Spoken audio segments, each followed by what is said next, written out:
എന്താണ് കരിയർ എന്നുള്ളത് സത്യം പറഞ്ഞു കഴിഞ്ഞാൽ പലർക്കും പല ഡെഫിനിഷൻ ഉണ്ടല്ലോ. സാർ എങ്ങനെയാണ് ആ കരിയറിനെ നോക്കിക്കാണുന്നത്? എന്താണ് കരിയർ എന്നുള്ളതൊരു ബേസിക് ആയിട്ടുള്ള ക്വസ്റ്റ്യൻ ആണ്. അതിന് ഞാൻ പറയുന്നത് career is your life. Career എന്ന് പറയുന്നത് നമ്മുടെ ജീവിതം തന്നെയാണ്. നമ്മൾ ജീവിതത്തിൽ എന്താണോ ആഗ്രഹിക്കുന്നത് അത് ഓരോ വ്യക്തികൾക്കും വ്യത്യസ്തമായിരിക്കും. ചിലർക്ക് ഒരുപാട് ഫിനാൻഷ്യൽ ഫ്രീഡം വേണം, ചിലർക്ക് ഈ ലോകം മുഴുവൻ എക്സ്പ്ലോർ ചെയ്യണം, ചില ആളുകൾക്ക് കുറേ ആളുകളെ ഹെൽപ്പ് ചെയ്യാൻ പറ്റണം, അല്ലെങ്കിൽ ഫാമിലിയെ കൺസ്ട്രക്ട് ചെയ്യണം. എന്തുമാവാം, നമ്മുടെ ഒരു വ്യക്തിപരമായിട്ട് നമുക്ക് എല്ലാവർക്കും ഉണ്ടാകുന്ന ഒരു ഒബ്ജക്റ്റീവ്സ് ഉണ്ടായിരിക്കും. അത് സുഹൈലിന് ഫുൾഫിൽ ചെയ്യുന്നുണ്ടോ? ഉണ്ടെങ്കിൽ Suhail is in a career. Life അച്ചീവ്മെൻറ്റ്സിലേക്ക് എത്താൻ സഹായിക്കുന്ന ഒരു ആക്ടിവിറ്റിയിലാണ് ഒരു വിദ്യാർത്ഥി ലൈഫ് സ്പെൻഡ് ചെയ്യുന്നതെങ്കിൽ that is what known as career. Sir പറഞ്ഞു വരുന്ന ഒരു career is not just a job എന്നുള്ളതാണോ? അവിടെയാണ് വ്യത്യാസം. നമുക്കൊരു ഏണിംഗ് പൊട്ടൻഷ്യലുള്ള ഒരു ആക്ടിവിറ്റി, നമ്മളൊരു വർക്ക് ചെയ്യുന്ന സെറ്റ് ഓഫ് ആക്ടിവിറ്റീസ് ചെയ്യുകയാണ്. അതിൽ നിന്നും ഒരു സ്റ്റിപ്പുലേറ്റഡ് ആയിട്ടുള്ള ഒരു എമൗണ്ട്, ഇത്ര രൂപ, ഇപ്പോൾ സുഹൈൽ ഒരു മണിക്കൂർ ഈ ഒരു ആക്ടിവിറ്റി ചെയ്താൽ ഞാൻ ഇത്ര രൂപ തരാം, ആ രീതിയിലുള്ള ഒരു ടൈംസ് ഉണ്ടാവുമല്ലോ. അപ്പോൾ അതെന്താണ്? ജോബാണ്. അപ്പോൾ അതുകൊണ്ട് തന്നെ അതുപോലെയുള്ള പല ആക്ടിവിറ്റീസ് നമുക്ക് ചെയ്യാനായിട്ട് സാധിക്കും. ഒരുപാട് പേര് പാർട്ട് ടൈം ജോബ് ചെയ്യുന്നു, രാവിലെ ഒരു ഓഫീസിൽ പോയി വർക്ക് ചെയ്യുന്നു, ഈവനിങ്ങിൽ മറ്റൊരു ജോലി ചെയ്യുന്നു. അപ്പോൾ അവരൊക്കെ ഡിഫറെൻറ്റ് സെറ്റ് ഓഫ് ആക്ടിവിറ്റീസ് ചെയ്യുകയാണ് ചെയ്യുന്നത്. അപ്പോൾ അതിനെയാണ് ജോബ് എന്ന് പറയുന്നത്. അപ്പോൾ അവിടെ ആ ഒരു സ്ട്രഗ്ലിങ്ങും കാര്യങ്ങൾ മീറ്റ് ചെയ്യാൻ വേണ്ടിയിട്ടുള്ളൊരു ബുദ്ധിമുട്ടും ഒക്കെ സ്വാഭാവികമായിട്ടും ഉണ്ടാവും. അതിനേക്കാൾ ഉപരി നമ്മൾ ചെയ്യുന്ന ആക്ടിവിറ്റിയിൽ നിന്നും എല്ലാ കാര്യങ്ങളും ഇവോൾവ് ചെയ്യണം. ഞാൻ നേരത്തെ പറഞ്ഞ ഒരു വാക്കുണ്ട്, career is your life. Career എന്ന് പറയുന്നത് നമ്മുടെ ജീവിതമാണ്. അപ്പോൾ ജീവിതം എങ്ങനെയാവണം എന്നാണ് നിങ്ങൾ ആലോചിക്കേണ്ടത്.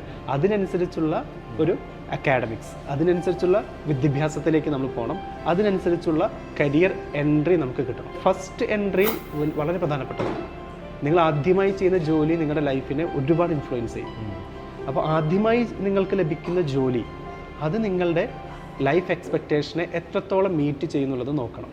അപ്പോൾ അതിനുവേണ്ടി കുറച്ച് സമയം വെയിറ്റ് ചെയ്താലും പ്രശ്നമില്ല എന്നാണ് എൻ്റെ പേഴ്സണൽ ഒപ്പീനിയൻ. ഇപ്പോൾ പെട്ടെന്നൊരു ജോലി വേണം എന്ന് കരുതി നമ്മളുടെ പ്രൊഫൈലുമായി ബന്ധമില്ലാത്ത ഒരു ജോലിയിലേക്ക് കയറി കഴിഞ്ഞാൽ there is A chance for stick on with what you are getting at the moment. പിന്നെ നമ്മളുടെ ലൈഫിലേക്ക് തിരിച്ചു വരാനുള്ള സാധ്യത വീണ്ടും വീണ്ടും കുറഞ്ഞു വരാണ്. കരിയർ നമ്മുടെ ജീവിതമല്ലേ. നിങ്ങളുടെ ജീവിതം എങ്ങനെയായിരിക്കണം എന്നുള്ള ആ ഒരു ഡ്രീം, ആ ഡ്രീമിലേക്ക് നിങ്ങൾ എത്തിക്കാൻ ഹെൽപ്പ് ചെയ്യുന്ന പാരൻസ് വേണം നിങ്ങൾക്ക്.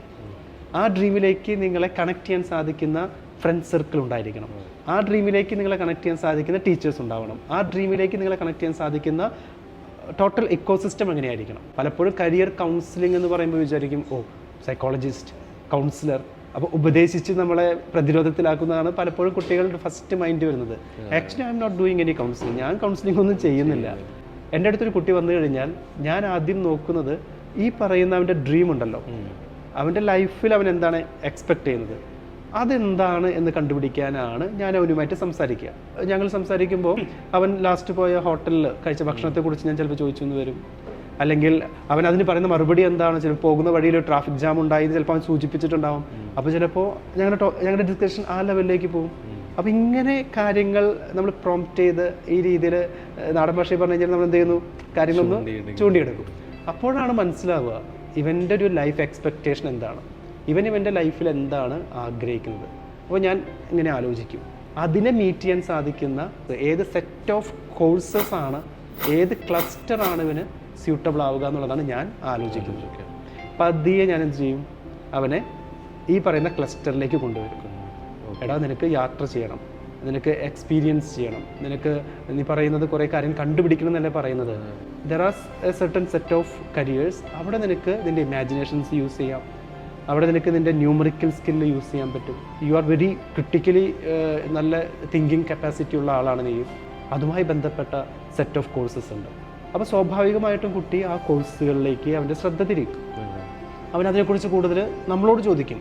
ആക്ച്വലി കൗൺസിലിംഗ് നടക്കുന്നത് ഞാനല്ല അവിടെ സംസാരിക്കുന്നത്, നമ്മുടെ അടുത്ത് വരുന്ന വിദ്യാർത്ഥിയാണ് സംസാരിക്കുന്നത്. അപ്പം അങ്ങനെ സുഹൈൽ എന്നോട് ചോദിച്ച ആദ്യത്തെ ചോദ്യം, അതായത് വാട്ട് ഈസ് കരിയർ, അവൻ്റെ ലൈഫിൽ ആഗ്രഹിക്കുന്ന ആ ഒരു എക്സ്പെക്റ്റേഷൻ ലെവലിലേക്ക് എത്തുവാൻ ഏത് തരം അക്കാഡമിക്സ് വേണമെന്നുള്ളത് കുട്ടി തന്നെ ആലോചിച്ച് അതിനെ ഒരു റാൻഡം സെലക്ഷൻ അല്ലാതെ അതിൻ്റെ കൃത്യമായ ഒരു എക്സിക്യൂഷൻ പ്ലാനിലേക്ക് സ്റ്റുഡൻറ്റിന് തന്നെ എത്താൻ പറ്റും. ആ രീതിയിൽ അവന് ചിന്തിക്കാനാണ് ഞാൻ എപ്പോഴും ഹെൽപ്പ് ചെയ്യാറുള്ളത്. നിങ്ങളതിനെ കൗൺസിലിംഗ് എന്നൊക്കെ വിളിക്കുന്നത്.